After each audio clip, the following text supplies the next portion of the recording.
12 taon nang nakakadena si Teteng sa kahoy na ito. At kapag sinusumpong, naghahabol, nananakit, walang gustong lumapit. Parang yun na video.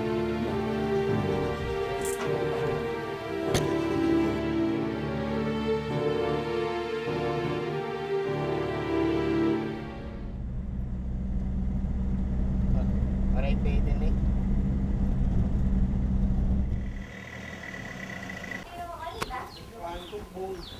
Sandali ah. Ay, hapon, Ting. Ako raw ang kauna-unahang bisita ni Teteng mula Maynila. Hindi ko ikakailang nung mga oras na iyon, malakas rin ang kaba sa aking dibdib. Ay, Teng. Ako si Kara, Teng. Ting, tawad mo.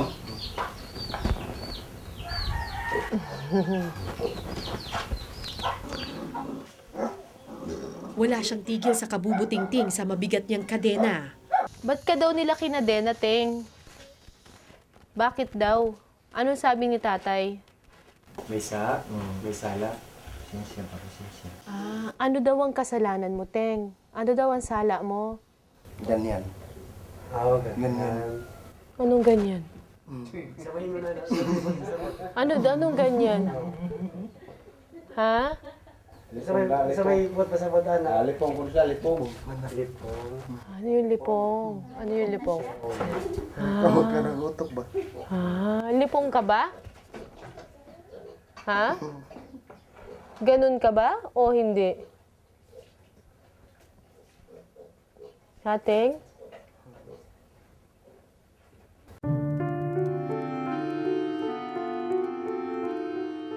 Nung bata siya, maluwag pa raw ang kadena sa kanyang bewang. Dito na siya lumaki. Ngayon, halos di na siya makatayo nang di naiipit ang balat. Hoy, Teng, anong ginagawa mo? Anong gusto mong gawin? Gusto mo umalis? Hindi. Ah, hindi. Ah. Ha? Bakit? Nahirapan ka na sa kadena mo? Sakit na eh. Ah, masakit na. Parang yun na video. Isang batang sakada, 10 years old lang si Teteng nang ikadena siya ng ama. Nagtrabaho man na siya, niya magkuhan lagi ka ng murag kuyapan ba siya ba? Tali na siya. Tinali nyo na. Bakit po ninyo tinali? Mag-ano sa mga tao ba? Magkasabas tao ba? Ano yun? Oo. Nananakit? Mga bata, natakot niya mga bata. Ah, natatakot sa kanya mga bata. Nananakit ba? Oo. Paano nananakit? Tingaling mo kako ang mga punit siya bato, niya bata ko ng bata. Sa loob ng 12 taon, ang baboy kural ang kanyang naging mundo. Ang mga biik ang kalaro, kadena ang pirming kasama. Dito na nagbinata si Teteng, nakagapos ang buong kabataan. Paano pag dumudumi siya? Ay, kung nasa akong asawa, Dito rin. Dito rin siya kumakain. Oo, dito lang. Hindi na siya maalis dito. Diyan lang siya. Diyan lang, kaya nakatali. Ba't hindi po pwede sa loob ng bahay? Masira ang bahay ko. Mas gusto mo nandyan ka na lang? Bakit? Mahigit isang oras akong nakipagkwentuhan kay Teteng, liban sa madungis na muka at tumitirik-tirik na mata, para siyang maamong bata. Di ko mapigilang mag-isip, baliw nga ba si Teteng o binaliw lang ng kadenang nakagapos sa kanya? Awa agad kay anak. Kaso lang. So lang kay ang iyang utok di pareho. Awa na lagi na siya kay sawa mga ubuhi ana mulaag man. Lakaw man. Eh, paano po kung hindi na siya gumaling? Ganun na siya. Ikakadena nyo na lang? Habang buhay? Habang buhay na to kay di naman ginamaulian.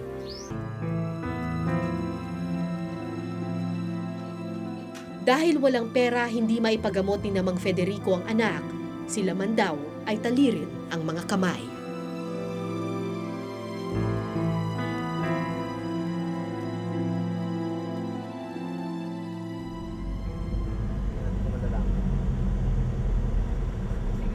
Mula sa barangay Sumanga, diretso kami sa isang liblib na puok sa Albuera. Dito kung saan may nakakadena rin daw na lalaki. Sumisigaw sa gabi, animoy halimaw na nakatali. Gandang gabi po. Ako po si Cara. Si Estelita. Ay, kayo po ang nanay ni Oh. Angelito? Oh. Saan po siya? Nandun sa... Maswerte daw ako dahil kalmado ngayon si Dodong. Karaniwan daw kasi, bayulente ito at walang sinasanto. Kinagat ka niya? Hindi ko binitawan yung walis. Anuhin man niya sa akin. Kunin niya. Hindi ko binitawan. Yung kamay ko, kinagat niya dito. Tulad ni Teteng, 12 taon na ring nakakadena si Dodong. Walang nag-akala na magkakaganito si Dodong. Isa kasi siya sa pinakamatalino at inaasahan ng komunidad. Doon siya nag-eskwela sa Cebu. Pinaaral namin siya doon. Kami dito, nag-ano lang halos. Wala kaming makain, basta lang siya mapag-aral namin. Ang aming mga kabuhayan, binigay namin lahat sa kanya para lang pag makatapos siya, maahot kami sa kahirapan. Third-year college sa isang nautical course, magtatapos na sana si Dodong sa kolehiyo nang bigla siyang nabaliw. Walang may alam kung bakit ito nangyari. Wala naman daw itong bisyo kundi pag-aaral lamang. A classic one. A classic? Ha? He multi-took one more time. Attacking myself. Sinubukan nilang ipagamot si Dodong, pero dahil wala naman daw psychiatrist sa buong Southern Leyte at araw-araw lalong nagiging bayulente si Dodong, itinali na lang nila ito. Itinago sa likod bahay para walang makakita at di maging sagabal. Isang sikretong iginapos sa dilim. Mula Albuera, bumalik kami ng Ormoc para puntahan ang isang batang iginapos ng sakit sa pag-iisip. Nagkakayod ng kamote si Mang Jaime nang abutan namin siya. Kamote ang pirming ulam ng kanyang pamilya. Katabi niya ang anak na si Geraldine, 17 anyos, may sakit sa pag-iisip. Tulad ng ibang baliw sa kanilang lugar, iginapos din noon ni Mang Jaime si Geraldine. Ba't niyo po ginagapos yung anak ninyo? Magbabato mas mga kapitbahay. Kuha ng bato, pambato. Dini panggubuon ng mga bahay, pamatiran, bungbong, panlibliton, panggisiun, mga unal, at saka habol, at saka mga dingding, pangsiraon. Kaya dapat... Iya mga kapatid, iya, kuanon. Ano? Anong gawin sa mga kapatid? Iya, awayon ba? Siya maghubad. Naghuhubad? Oo. Buti ngayon hindi na siya kuan. Siya dong. Anong ginagawa ninyo dati nung ginagawa niyo yun? Ang gaid na mo diha. Wala pa rin mungbong, dingding. Anong ginagawa ninyo? Gihigot. Tinatali. 7 buwan niya itong ginawa pero pinakawalan din ng kalaunan. Wala kasing mag-aalaga sa mga bata. Kahit may sakit sa pag-iisip, kay Geraldine ipinauubaya ang pag-aalaga sa 8 pa niyang kapatid. Maluoy naman ko ako talian kay hirap man. Kuan man sakit man ang kamot, sakit ang tiil, hubag ang kamot. Dinis na tiil. Eh ngayon po, Pero di hugot paluag ba? Paluag lang ganyan nagkaluag. maluwag nyo na lang tinatali. Gustuhin man daw niyang ipagamot ang anak, mas uunahin daw niya ang pagkain ng pamilya.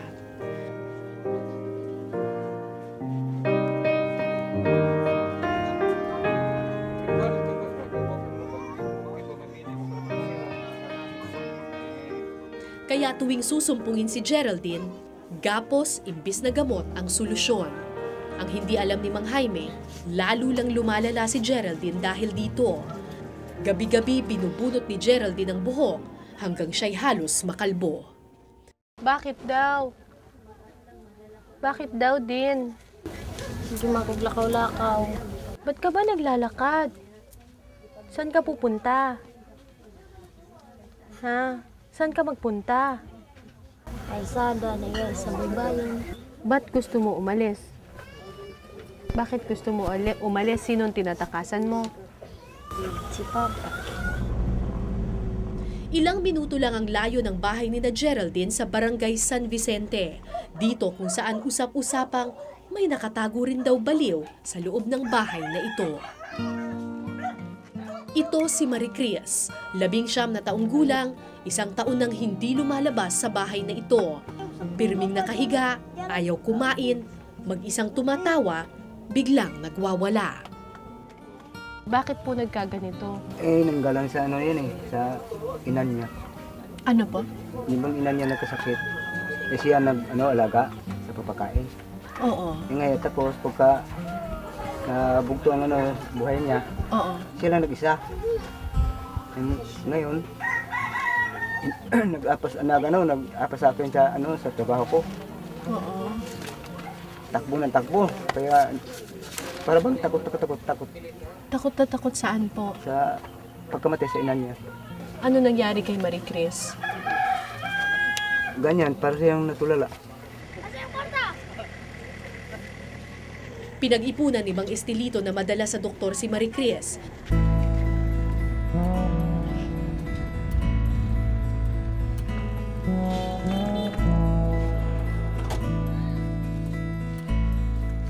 Halika, Chris. Okay, ayan. Hi, Chris. Kay Dr. Del Monte sa bayan ng Kananga dinala si Maricris. Kilala si Dr. Del Monte bilang psychiatrist. Pero ang totoo, rural health physician lang siya at nag-training lang ng 6 na buwan sa psychiatry. Wala pong psychiatrist talaga dito. Wala. Sa buong Pilipinas, 400 lang ang bilang ng mga psychiatrist. Kung ikukumpara sa populasyon, 1:200,000 ng ratio. Siguro mga 60+% o 70% sa mga psychiatrists na nandito sa Metro Manila. So konting-konti lang yung nandoon sa Visayas, Mindanao, at lalo na yung mga nasa like Leyte, Bicol area, Tuguegarao. Baka meron pa tayong mga probinsya talagang wala talagang psychiatrist. Ano yun? Depressive psychosis ang diagnosis kay Maricris. Isang sakit dulot ng matinding kalungkutan. Maaari raw itong gamutin, yun nga lang may kamahalan ng mga gamot. Aabot sa 80 pesos ang isang tableta na iinumin araw-araw. Ano po ba ang trabaho ninyo, Tay? Tagalinis lang ng palay. Oo. Hindi sa palayan. Magkano pong kinikita ninyo sa isang araw? 100. Magkano pong utang ninyo? 300,000 na. Sa kabila nito, nagpursige si Mang Estelito, ipinangutang ang gamot at kumayod sa trabaho. Isang buwan. Gumaling siya natanggal kay sandali yung yung sakit niya. Matatanggal yung sakit niya. Pero sa kanilang pangalawang balik, lumabas ang mapait na katotohanan. Ang sakit ni Maricris ay hindi madadaan sa isang tableta lang. How long? Wala pong hindi tayo makapagsasabi kung ilan, pero it would take longer periods of time. Lifetime po? It could be possible. Kasi anytime, kahit halimbawa sometimes the patient go into remission, so okay sila. Pero anytime babalik po yan. Halos 1 taon nang hindi umiinom ng gamot si Maricris. Bumalik na naman ang kanyang sumpong. Walang magawa si Mang Estelito kundi ikulong ang anak na parang isang mabigat na sekreto. Kinabukasan, isa-isa naming sinundo sina Teteng, Dodong, Geraldine at Maricris para mapatingnan sa psychiatrist. Wala akong ipinangako sa kanila kundi ang pagkakataong makakatukman lang sa pinto ng pag-asa.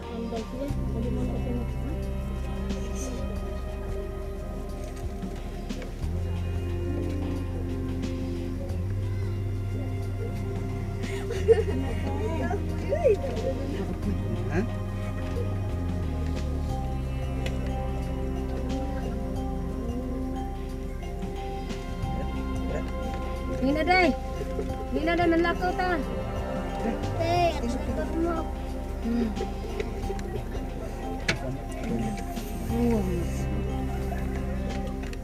Nang lumaon, sumama rin sa amin si Marie Chris. Di may mong kakuyog di ay. Kuyog ni mo, te. Mahog ka ha. Ngunit. Gunit, te. Hoy.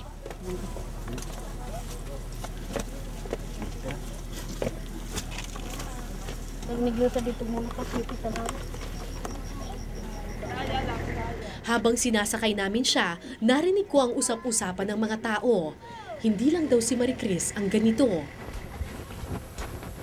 Itinuro nila ako sa isang kubo sa dulo ng barangay. Tao po. Tay, sino po yan? Nani? Kapatid niyo po? Ah, yung bunso niyo po. Ano nangyari sa kanya, Tay? Ganun din. Anong ganun din? Nasiraan niya ba? Nung una, ano rin yung ama namin, kung makainom, mag-wild. Pantaga. Kaya ganyan lang takot din. Binubugbog siya? Hindi naman. Pero Parang takot lang. Takot lang ba? Takot. Tapos, nung tumanda siya,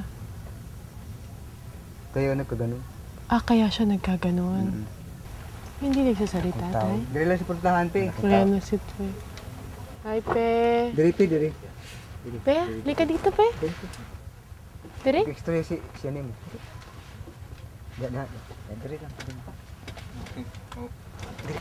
ekstra. Dito ko? Hi, Pe. Kumusta, Pe? Ako si Cara.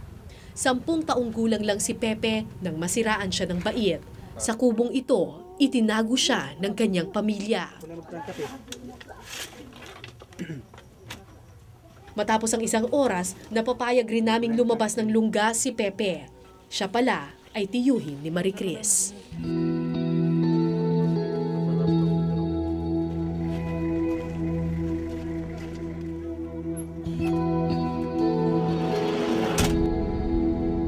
Sunod naming pinuntahan si Geraldine. Halika na din! Pero tumakbo ito nang marinig kami. Halika na din! Si Geraldine nakilala agad ng nurse na aming kasama. Pasyente namin to eh. Ha? Pa yung ina niya. Pasyente namin. Pasyente ninyo pati yung nanay niya? Saan? Ha? Kasi pumupunta lang yan lagi sa sa center. Sa center pati yung nanay niya ba? Ganon din? Ha? Okay. Ayon sa mga eksperto, malaki ang tsansa na maipasa ng isang magulang ang sakit sa pag-iisip sa kanyang mga anak.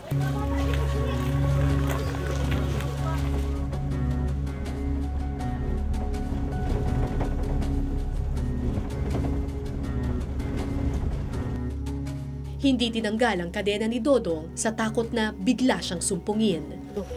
Sulog. Sulog kayo na ka. Isulog ba? Ano, may anak imong sinilas. Isulog ang sinilas. Pagsulog ba? Sinilas. Tara. Nakay magpa-doktor ta, ha? Dong? Kali.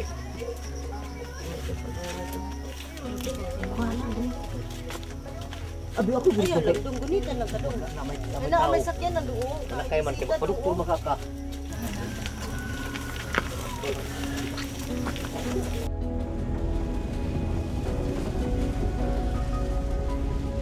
Huli naming sinundo si Teteng. Ilakad din natin siya mamaya. Oo, ilakad natin siya mamaya dahil wala naman sa sakyan iba. Ito, sana hindi lang tumakbo. Hindi siguro. Teng, ay tulog. Ay, Teng. Magpunta tayo sa doktor, Teng.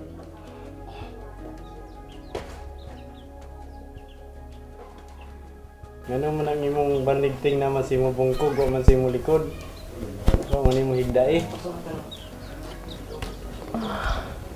Punta tayo sa doktor, Teng. Ha? Ban ka, Teng? Teng? Teng? Sama ka? Pwede? Pwede. Magaling, Teng. Pwede. Sige, go. Ito ang unang beses sa loob ng napakahabang panahon na makakalabas siyang muli sa maliit niyang mundo. Ito na rin sana ang huling araw ng kanyang pagkakagapos. Walang psychiatric ward sa buong Ormoc, Leyte. Kinailangan naming bumiyahe ng 3 oras sa ibang probinsya. Di wa may tingog mo gawas o mag-ana lang yaba. Agad naman silang inasikaso ng mga doktor. Iisa ang diagnosis kina Teteng, Dodong at Geraldine, schizophrenia. Isang sakit kung saan animoy pumapasok sa ibang mundo ang pasyente. Nagkakaroon siya ng mga ilusyon at nakakakita ng mga nakakatakot na aparisyon. Ang ganitong sakit ay lalong lumalala kapag ginagapos ang pasyente. Lalo lang kasi siyang natatakot sa mga multo sa kanyang isip. Kasi sabi, tumatakbo daw kapag hindi mo kinadena eh. Kasi they cannot control themselves. Tumatakbo. Siguro kung ang trigger nito may kinatatakutan sila, di tatakbo. Isa ring factor yan. Kung ang triggering nila is fear, so talaga tatakbo yung patient. Iba sigaw ng sigaw. Oo nga. Ang ginawa nila, chini-chain nila. Ay lalong sisigaw yan. Ang advice ko nito, kasi mahirap siguro, these are already chronic, we would resort to an injectable monthly injection. Nag-prescribe naman ako ng medicine. Monthly injection? Monthly injection, Tapos okay na po yun? Ang schizophrenia is usually a thinking disorder that's a lifetime illness. Labis na takot at kalungkutan naman ang sakit ng magtiyong Maricris at Pepe. So kung ang tao is predisposed, ibig sabihin mayroon nasa genes, tapos mayroon pang mga other factors, nagiging ang risk nila is very high kaysa yung wala sa genetics, sa genes. Sa genes nila. Sa buong Pilipinas, tinatayang halos 2 milyon ang may sakit sa pag-iisip. At habang lalong nasasadlak sa kahirapan ng isang bansa, lalong tumataas ang bilang ng mga nagkakasakit sa pag-iisip. Yung sunod-sunod nating disasters, isa pa yon. So, iniisip na kung baka may earthquake na naman kasunod, may flood na naman kasunod. So, every time na yung rainy season na, nandoon na yung mga depressions ng iba, especially yung mga victims before, nag-iisip na yon, di ba? Parang PTSD, parang post-traumatic na parang bumabalik yung mga nangyayari before. Yung violence pa natin, di ba? Na kahit sa pamilya, within the family, mga domestic violence, tsaka outside. Kung hindi raw aagapan, pagdating ng taong 2020, ang depresyon na isang sakit sa pag-iisip ang magiging numero 1 sakit sa mundo. Halos kasunod naman daw nito ang schizophrenia. Hindi natin pinaghahandaan ang posibilidad na ito. Kulang na kulang tayo sa doktor at pasilidad para sa may problema sa pag-iisip. Ang gobyerno natin, wala pa tayong tinatawag na mental health law. Na wala ding budget kasi National Mental Hospital natin eh. Diba? Hirap na hirap ang mga pasyente doon. So walang libreng gamot for mental patients? Wala. 2,000 piso ang halaga ng isang botelya ng anti-psychosis drug na fluphenazine decanoate. Geraldine, magpanggitan vitamins ni mo ha? 10 buwan itong magagamit, lumalabas na 200 piso kada buwan ang kailangan ng kada pasyente.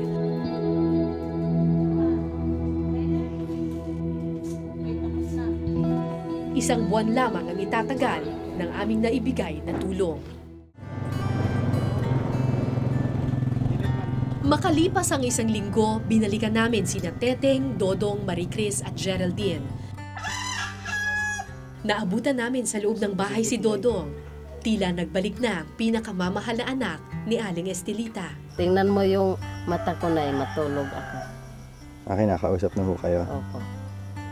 Sumisigaw pa ako paggabi? Hindi na. Tulala pa rin si Maricris at naninigas ang mga kamay. Pero hindi na siya bayolente tulad ng dati. Ang kanyang tiyuhin naman, sa wakas, lumabas na rin sa kanyang kubo.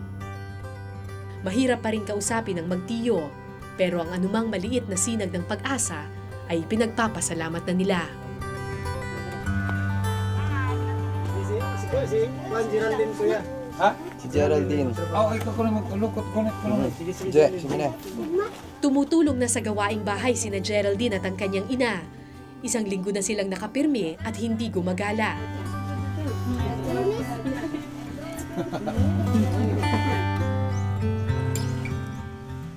At si Teteng, tuluyan ang kinalimutan ang kadenang gumapo sa kanya ng 12 taon. Pero ayon sa mga doktor, ang kalayaang ito ay mapuputol kung hindi maipagpapatuloy ang buwan ng paggamot. Sa istorya ni mo ni Kara. Sige. Pwede bang gamot ng ulit-ulit? Madalas nating kaawaan ang mga pamilyang may baliw sa tahanan. Habang buhay kasi itong kalbaryo. Pero ang problemang ito ay hindi lang problema ng isang pamilya, kundi ng buong lipunan. Hanggat patuloy ang gobyerno sa pagbabaliwala, hanggat ang problemang ito'y sinisikreto ng mga pamilya, hindi makakalaya si Teteng sa gapos ng mga kadena. Ako po si Cara David at ito po ang Eyewitness.